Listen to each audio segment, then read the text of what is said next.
Gelombang tinggi dan angin kencang terjadi di perairan Teluk Manado, Rabu 21 Januari 2026.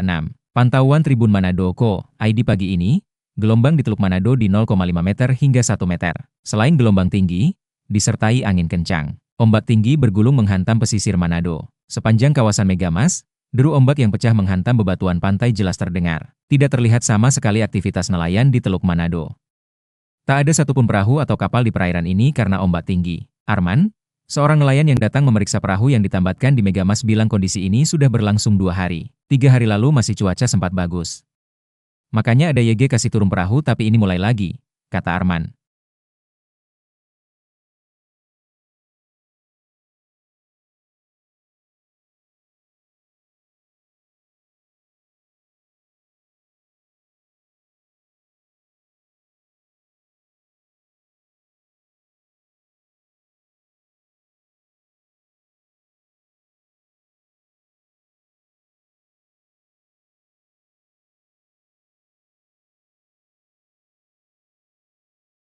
Download Tribun X sekarang, menghadirkan lokal menjadi Indonesia.